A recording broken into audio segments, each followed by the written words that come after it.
So good evening and welcome to Exeter Library's latest In Conversation. This evening we are talking to Bella Ellis, who is also known as Rowan Coleman. And just a couple of messages before we start. Libraries Unlimited is the charity that runs Devon Libraries and also Torbay Libraries.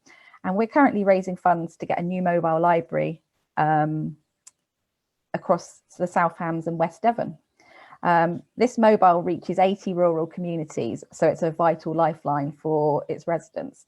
We are going to pop a link in the chat to see if you would like to donate. We've actually got a Wizzy text link so that you can donate £3 to our get our new mobile charity link. So that would be great. And also our friends at Crediton Bookshop have kindly offered a 10% discount to anybody who buys the Diabolical Bones, and we'll also put the link of that into the chat, and you just need to enter the code when you get to the checkout. So thank you, Rowan / Bella, for coming along this evening. I will call you Bella because you're talking about Bella's book. So Bella is going to be talking about her latest book this evening, The Diabolical Bones. It's the second of the books in the Bronte Mystery series, and I have them both here, very luckily. So the first one is The Vanish Bride, which is also a fantastic read, and The Diabolical Bones is number 2, and they really are beautiful copies. And this one's really beautiful because it's got a map inside, and it's also got a really lovely cover, so you can see that. So what I know you're a huge Bronte fan, so I guess that's what totally inspired you to write the book. Was it just because you wanted to give them a voice, or tell us how and why you decided to do this? Well, I was actually writing another novel. So I was writing a novel under my actual name, Rowan Coleman, called The Girl at the Window. And it's set in Pondon Hall, just outside of Haworth. And it has a sort of mystery at the centre of the novel. And I thought that it would be fun and interesting to have the Bronte sisters trying to solve the same mystery that my contemporary heroine was solving. But then as soon as I had that idea, I was like, Bronte sisters solving mysteries? That's a good idea. And surely that would be an idea for its own book, if not its own series. And that is how Bronte Mysteries was born. Yes. And now that the second book is out in the world. Diabolical Bones is out in the world. Vanish Bride is out in the world as a paperback. Lovely. And then Diabolical Bones is that beautiful hardback, which I'm so proud of, because I've always wanted a map my whole career. Have you? Is that what your dream has been achieved? You have a map? Yes, tick. I remember my sort of first introduction to the Brontes was that my granny came from Scarborough, so I've got and when I was not that old, she took me to the graveyard, which is up near the castle in Scarborough, and she said to me, "This is where Anne Bronte's buried," and I was like, "Who?"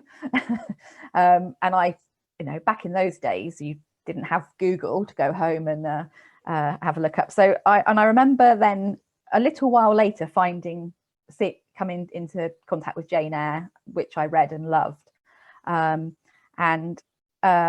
I think that was my sort of introduction to the Brontes. Do you have a favourite sister, or do you? Because Charlotte's obviously, as I'm the oldest sister of 3, so she has a bit. I sort of resonate with her quite a lot. But I don't like to pick a favourite, because it's like choosing a favourite child in a way. I think if you know what the Bronte's pseudonym is, you can sort of see that I lean towards one with my pen name, Bella Ellis. but I actually do really love them all for different reasons. Mm. So I love Charlotte. I just love Charlotte because I think she has remarkable talent and incredible voice. But that aside, the fact that she had this force of will and resilience and determination that just was unstoppable, actually, particularly in the mid-19th century, when it was so difficult for a woman, let alone a woman from a lower middle class background, to break out of society's expectations for her and to achieve that within her own lifetime. Yeah, she's just an amazing inspiration. So I love Charlotte. Yeah, I love Charlotte. I love Anne because I think Anne's getting more focus on her now, as rightly so. It's her 200th centenary this year, since bicentenary, since she was born, and she's a fascinating young woman with such passion and courage and really strong convictions and real determination to see social justice. And I'm sure that if she was around today, she'd be out. And also just a magnificent writer. And I think Tenant of Wildfell Hall particularly stands up against her sister's novels as 100% equal. And I love Emily because I think Emily's just brilliant. I mean, she's just the most beautiful poet that I love and adore her poetry. And also Wuthering Heights is unlike any other novel in the English language. It's completely unique, and it's completely her. And I think because there's a bit less, we don't have many letters from her. We don't have an awful lot of her voice outside of her writing. She's quite mysterious, and so I think a lot of people can make her the way that they would like her to have been. And that's definitely what I've done with my Emily. I really loved the way that in the book that you definitely sort of drew their characters out to link with their work. You could definitely see that in the Vanish Bride.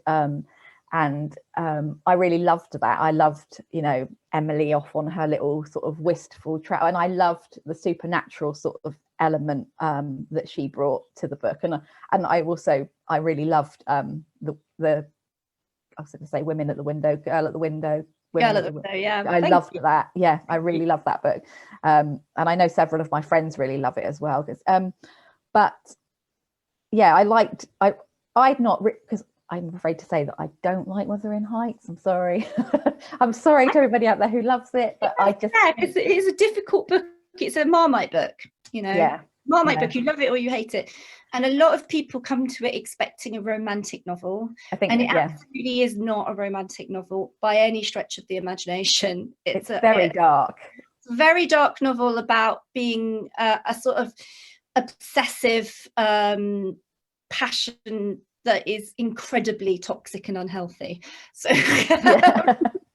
so it's not romance, and I think that is a problem, that some people are expecting that and they get a bit knocked back by. And I think that's the thing, isn't it, with them, the fact that they achieve so much in their lives. And when I was doing some sort of prep today, I sort of, I knew that none of them had made 40, which is shocking. But poor Anne was only 29. Charlotte was 38. Emily was 30. And Bramwell was 31. But interestingly, the father lived till he was 84. So yes, I know, it's fascinating, isn't it? Yeah, so fascinating. And there are lots of theories as to why Patrick lived so long. Some people think he was a kind of silent carrier for TB. And some people think he used to wear very high collars, so a bit like a mask that we all have to wear nowadays. Yeah.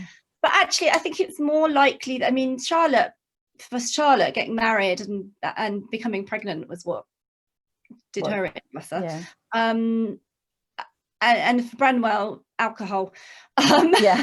But I guess they were living in sort of the similar circumstances that we are living in right now as we go through this pandemic, with this sort of silent enemy, much more prevalent and virulent than COVID, but was always there, and it was a daily threat, and they knew that it was a daily threat. Just to go out of the door, there was always a chance that you'd either get the diphtheria, the cholera, or the tuberculosis. Yeah, it's just, I mean, we're so lucky. I mean, I know it's a real struggle at the moment, but yeah, to have that every day must be, and the fact that they all live such short lives, but achieve so much. I mean, it's remarkable, really, that 200 years on, they're still so relevant, and that, like, you've almost brought them to life again through the mysteries, because we didn't really see in their books. We probably do see some of their characters, but you've really, brought them into their own, haven't you? And sort of imagined. I hope so. I've tried to do them justice, and I think it was important to me because I really love them. And I want to honour them, so I would never make them do anything that I don't think they would have done in their own lifetimes. And for me, it's just my small fan girl way of giving them a bit of extra life, that they didn't have, a few adventures that they didn't have, as far as we know, and just to kind of. Because the tragedy of losing them all so young is just so terribly. What could we have had if they'd lived a little longer? And I particularly wished that we'd had more from Anne. I just think she was coming into her own. So it's very sad, and I think that's possibly why we're all so fascinated with them as well. Because I think we sort of, not like a tragedy, but we sort of understand, and we sort of look at people who've died young, and they do become sort of iconic, don't they, because they've died young. Shall we talk about the characters in the book and how you've sort of portrayed them, because I think it's really interesting, and I'd love to hear how you sort of I love the relationship between the sisters and the banter, and being one of 3 sisters myself, I sort of found that really amusing and really real. That's great. I don't have a sister, which is sadness to me, but I do. I a lot of that is my sort of fantasy sister life. I have a brother. It's not the same thing. But I'm really happy that the sort of the sisters' relationship worked, and they were funny. They cracked jokes. They were very witty, bright young women. So I really wanted to make sure that was in the book, and that they were always, they teased and annoyed and niggled at each other. Yes, they definitely did. They were, and also, like, quite fiercely at times. But I mean, Emily and Charlotte quite often clash, don't they? Because they're obviously quite different, but they're the same in a way. So I think all siblings, there's bits of you that you see in yourself, but Emily is the sort of wild child of the 3, isn't she? She is. Yes. I mean, I think I don't think that Emily, real life Emily, cared at all for convention. She just didn't. She wasn't interested in it at all. Whereas to Charlotte, it meant a lot, and so that feeding those 2 things into each other helped me to develop their characters. But also they deeply loved one another and relied on one another.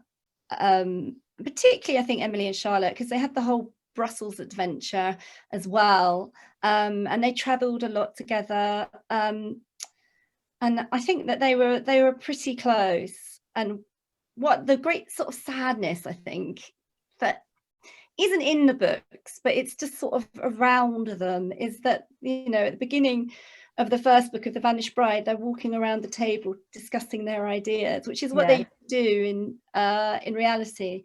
And then much later, after they'd all died, Charlotte's housemaid Martha said she remembered how sad it was that one by one the number of siblings walking around the table went down until it was just Charlotte on her own.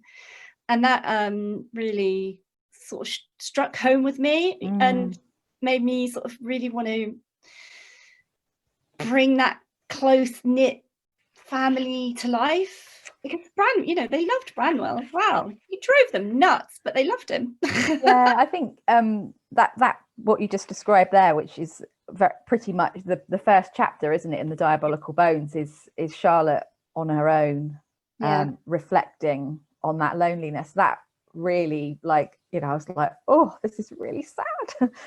And yeah, I can get that from that they'd all gone and she was the only one left, and that's just.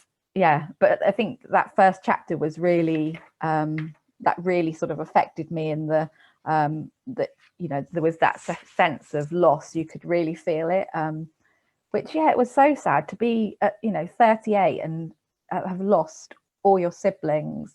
Must be just awful. You just can't imagine it. It's devastating. And I think that's why Anne is in Scarborough, because when Anne died, as you know, in Scarborough. Yeah, she went there, didn't she, to get better. I don't think Charlotte could bear the thought of bringing home another dead child for her father to bury. No. So I think that's why she is in Scarborough, which she loved. I mean, she loved Scarborough. So I think it's a good place for her to be.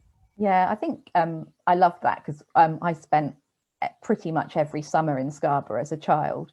I haven't been there for about 20 something years because my gran stopped going. She got elderly and but her family is still there, and I desperately want to go back. I know it's not the same. And do you, because obviously you must go to Haworth to do your research, do you spend a lot of time in Yorkshire? Yeah, I mean, pre-pandemic I was there probably every month for about 4 years, and currently I'm trying to move there, trying to buy, in fact, Pondon Hall, the house that stars in The Girl at the Window. Oh yeah.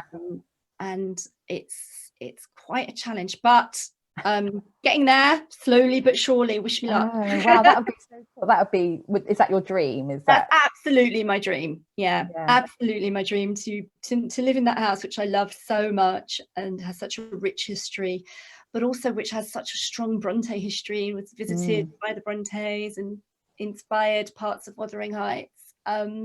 Would be the only thing I could imagine better would be to be allowed to live at the parsonage. Yeah. And I have tried, and they're like, no. You just hide under the bed or something when they go at night. No, you must leave. They don't have they don't let people, because I know at Greenway, Agatha Christie's house, they do have a flat and they let people stay there, so they don't do that at Haworth. Don't. It's just tragic. I can't. I mean, I've suggested it probably about 90 times now. The reason is a very good reason, which is that there isn't the insurance is just too. It's just like, oh no. They said if we let you stay, one of us would have to be with you all of the time. And I was like, well, okay, fair enough. Oh, that's good. Maybe one day when insurance will or something will happen and they decide they need to do it or something. That's your dream. Did you so I mean, reading your books as Rowan, and then reading your books as Bella, apart from The Woman at the Window, they're quite a move, aren't they, from that sort of going into that sort of dark. I mean, you have that in The Woman in the Window. There's that chilling. That's why I loved it. I really love that sort of dark, atmospheric, and also I mean, that hand thing is seriously creepy. Yes, Girl at the Window is creepy. Yes. Yeah, and it does pop up again, doesn't it? The hand, the cold hand in the Vanish Bride. Yes. Yes. So did you? I think that's my unconscious homage to Shirley Jackson and Haunting of Hill House, which is a book that I absolutely love. So I think I've been there's a very famous scene in The Haunting of Hill House with a cold hand, and I think that's crept into two of my books because I'm just hugely admire her writing hugely. I think, did you enjoy going into that sort of darkness and creepiness? And Yes. yeah.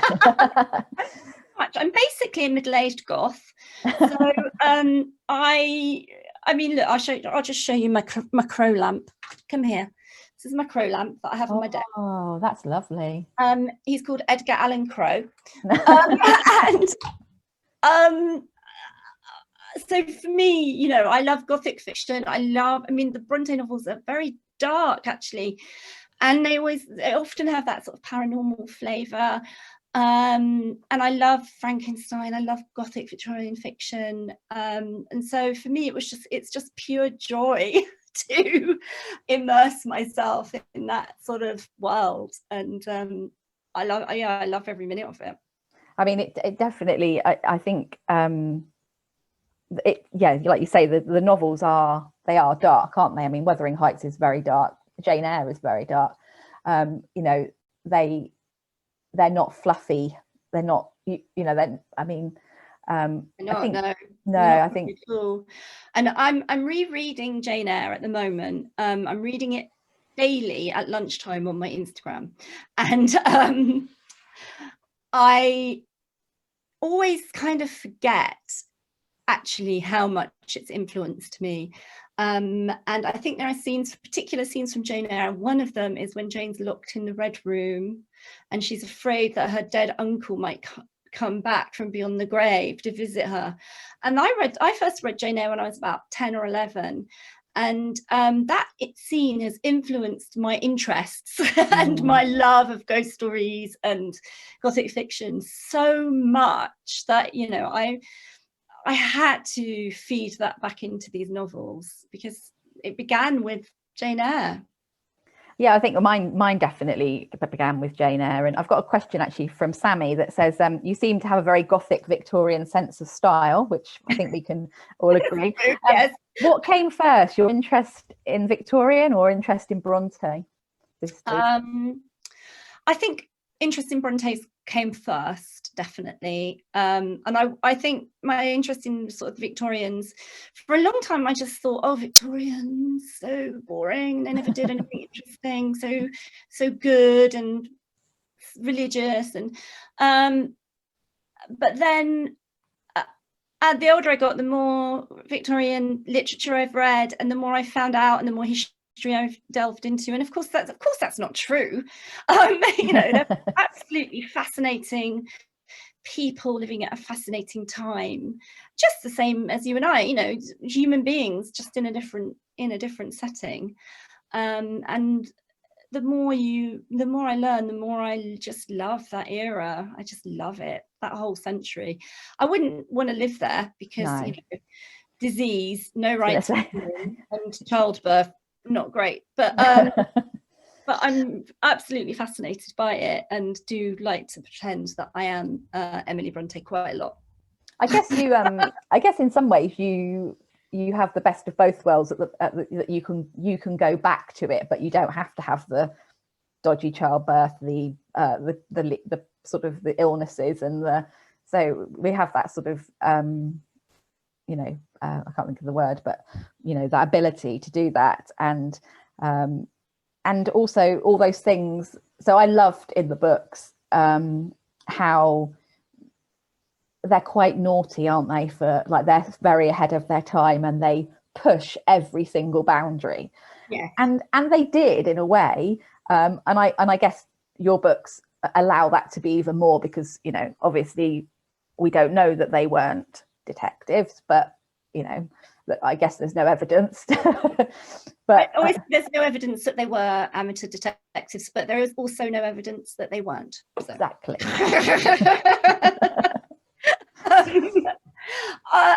Yeah, I mean, that really does come from them and from their lives. They were boundary pushers. Charlotte in particular, you know, was just determined to have her voice heard, determined to make sure that her words got out into the world. And Anne was determined to make her life count. And Emily was determined to stay in the home that she loved, in the land that she loved as long as she could. That's what mattered to her more than anything else. And I always think that the tragic is, I don't like to dwell on the tragic, but I always think about Anne's last letter that she wrote to Ellen Nussey. She said she hoped that God would let her live a little longer because she had done so very little in her life, and she wished to do so much more. And I just, every time I think about that, it makes me get a little bit emotional, because I just think, what could she have done? What could they all have done? So yes, they are boundary pushers, because they were boundary pushers. They absolutely were. I also loved it. Polite about it, but yes. I loved, obviously Bronte fans, or maybe not Bronte fans, will know about their imaginary lands that they made, and the stories, and Branwell was very much part of that, wasn't he? And I found that part of the story really sad, and I find that part of the story really sad in real life, that he basically fell in love and with the wrong person, and that was basically his life over then, wasn't it? He took to the bottle. And yes, and I've thought about this a lot when I've been writing these novels, and I feel that in a way Branwell suffered from being the man, the boy, the male, because not only because he had a lot of pressure on him to succeed, and all of the finances that they had were sort of funneled into Branwell, education, art college, trying to get him the right job to stay at, all of this was funneled into him. When he fell in love with a married woman, he had an affair, and then it all spiraled massively out of control. When Charlotte fell in love with a married man, it never went further than, I believe it never went further than her unrequited love, and she had to keep it in. She couldn't go around telling people that she was heartbroken and spilling her emotions and her guts everywhere and drowning her sorrows. It just absolutely would be impossible for a woman to do that and to maintain any kind of reputation. So in a way, I think because Branwell was able to do that, he was able to drown his sorrows, he was able to write poetry to Mrs. Robinson and put it in the local paper, and he was able to indulge in his great agony. It destroyed him. So I do kind of feel a bit sorry for him. I felt very sorry for him, actually. I did. I felt that they loved him as well, didn't they? I mean, they totally loved him and tried to do the best by him, but like you say, he was a bit of a lost cause after that happened. And I think Charlotte she always seems to be the sort of sensible one, in a way. I don't know if that's being the older sister like me, obviously, and my sisters probably wouldn't agree that I'm the sensible one. But yeah, she definitely has that air in the book, doesn't she, that she's she wants to push the boundaries, but there is a limit of where she'll go, and she's very aware of them pushing those boundaries for whereas Emily is a bit more caution to the wind and doesn't really care. Okay.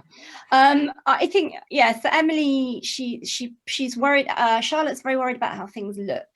She always wants things to look acceptable. And she's very worried about their reputation as young ladies, whereas Emily doesn't care at all about that, which is why I love her. I was going to say something that was fascinating, but I've forgotten it now. What was I going to say? No, it's gone. It'll come back in a minute. Where do you so with your research and things, is Yorkshire where you do it the most? Do you have do you go to sort of a dusty, I imagine that you go to sort of a dusty archive and trawl through letters, or has somebody collated it all so that you can do it digitally? Or I have been there is an archive at the parsonage, and anyone can go and, if you're doing research for a project, you can go and sit in their library, which was a massively exciting day for me, was the day that I was allowed through the private, no public access door into the library, and got to look at certain artifacts and things that were really, really special and exciting, including a tiny book. But most of my research I do through the letters that I've got a book of all of Charlotte's letters, some excellent biographies through the years. And I love to read biographies that are like, for example, Elizabeth Gaskell's biography, which was published almost immediately after Charlotte's death, within a few years. From that up until Juliet Barker and beyond, actually, Charlotte Harman, there are millions of biographies, and it's really interesting because how they're written about and how their lives are written about always reflect what that particular generation was interested in, and how they adapt these women's lives to sort of reflect their own concerns and their own interests is really fascinating. Yeah, I think that would be it. Yeah, it sounds like a really nice job to do. I think it's do you so we've got number 2, so I'm going to ask you the question, is there going to be a number 3? There certainly is going to be a number 3 and a number 4. Oh, good. Yes, because obviously the time frame is quite small, isn't it? So in this one, I'm just going to look at the date. You'll probably know it off the top of your head. So December 1845. Yeah, so we're going back, but Charlotte's talking in 1852, isn't she? She's talking in 1852, yeah. So that's the thing, I think, is that we all know there's this ticking clock. But for these few years where they're all at home and they're all together and they're writing novels, actually, there's 6 months between the Vanish Bride and the Diabolical Bones. So you've got plenty of time. I've got plenty of time. I've got plenty of time to fit adventures in for them around the biographical facts of their life, which is what makes it so thrilling and fun for me. So have you started number 3? Are you writing it? I have, yes. And I'll tell you, it's going to be called The Rise of the Red Monarch. I can't tell you anything else about it, but I will tell you this. There's a tiny little biographical detail that I read almost as a footnote in another book, in a biography. And I went and tried to find out more about it. And it's so interesting, but so little has been written about it that I'm able to extrapolate it into an entire plot. And I'm really, really excited by it. That sounds really good. Oh, I can't wait. And when will that one be? Will that be? It will be in about a year, I'm afraid. Yeah. Well, I'm going to have to savour this one, aren't I? Or I can just read them all again. Have you... So I've got a sort of a personal question, and then I've got another question from somebody in the audience. So have you had any sort of negative sort of feedback from people who don't like you change, sort of Bronte purists? Because with Agatha Christie, obviously you get people who, want, with the sort of Sarah Phelps editions and things, they don't want them changed. Because have you had any sort of... So I think it's important to say that I'm not rewriting their novels, no. or pretending to be them. There are always some people that it's not going to be for them, and I think that's fine. I think there are some people who feel that their lives happened, this happened, they wrote their novels, and there it should be left. And I think that is a really valid point of view. Yeah. So for me, what I wanted to do really was just kind of, write these really interesting, fun mysteries. I hope are entertaining, but also I want it to be a doorway into more people coming to them and coming to their work and visiting the parsonage and just basically continuing their legacy. So have I had any negative feedback? I mean, I don't look at my Amazon reviews, but I am sure that there are some. And I did get an extremely interesting review from a Yorkshire magazine this week, which they really liked the Diabolical Bones, but they had a really hard time admitting it. Oh. I posted a link to it on my Twitter. Actually, it's quite fun. Go and give it a read if you've got time. I will. It basically says brilliant prose, but very circuitous plot. Incredibly good denouement, but what will Bronte purists think? I don't know. Oh, terrible. I was just interested because I really like I like the Agatha Christie. I like I think I just think it's really good that people can take people that are no longer with us and recreate something else out of them, to, like you say, to bring more people into the originals, or to introduce people to the Brontes. I think if I'd made them vampires, or or there's a book out there, there's a novel that alleges that Charlotte was a serial killer. So if I'd done that, that to me would be sacrilegious. But I love these women, and I respect. You can really tell that as well in the books. You can tell that you really love them, because they have such a warmth and that type of, it's just really apparent. I have one more question, because we've only got 3 minutes left. I can't believe it's gone so quickly. That's gone so quickly. I know. So I've got a question from Hazel that says, do you think the Brontes get enough recognition for being progressive women in Victorian times, or do they sometimes get somewhat sidelined? That's such a good question. I think that they get a lot of recognition, actually, perhaps more than even some others. I think often they get written off as romance authors, which they absolutely are not.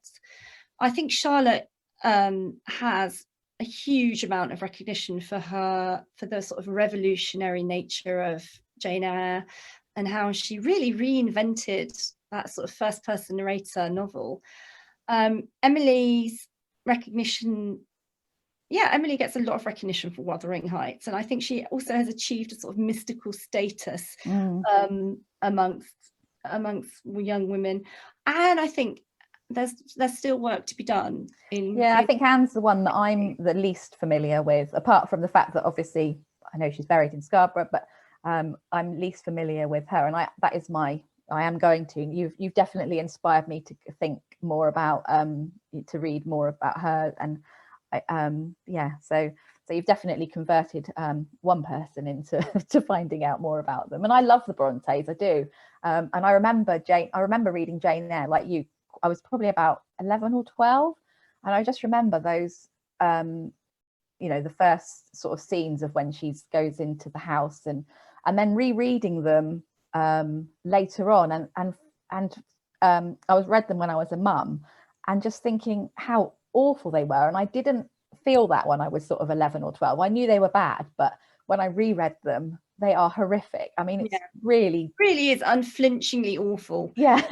And I sort of forget that, and then remember it every time I read it. And today, reading about poor Jane, and the terrible things that are done to her as a child, it almost brought me to tears again, because it's so sad. And when you have your own child, you just can't imagine anybody doing that to another child. Well, we have come to the end of our chat, and I'm really sad, because it's been another 45 minutes. Well, we'll definitely have to do it again when you get number 3 out. We'd love to have you back. I would love to come back. And I must just say, if anybody does order from your bookshop, that I have these lovely book plates, and I can sign them and send them to the bookshop to put in your books for you. So just let me know. And thank you. That is really kind. Thank you. I love book plates. Well, thank you, Rowan, for coming and chatting to us about all things Bronte. And I hope that I shall show it again, because it is really, really beautiful. It is. Isn't it? Look how sparkly it is. I know, it's just lovely. I'm going to have like a little shelf for them. Just like a little. They do look lovely together as well. Although this is my copy is a proof, and a moment. have you got the original hardback? So I might have to. Oh yes. Look at that. Look, it's very beautiful. Oh yeah, that is nice. I might have to get that one to go with my collection. Yeah, so thank you very much, and I hope the book goes really well, and I hope the rest of your virtual tour goes well. And I'm looking forward to sharing my review on the 25th of November as part of the Hodder blog tour. Lovely. So thank you. Thanks so much. And thank you for coming along, and we'll hopefully see you again soon. See you soon. Bye.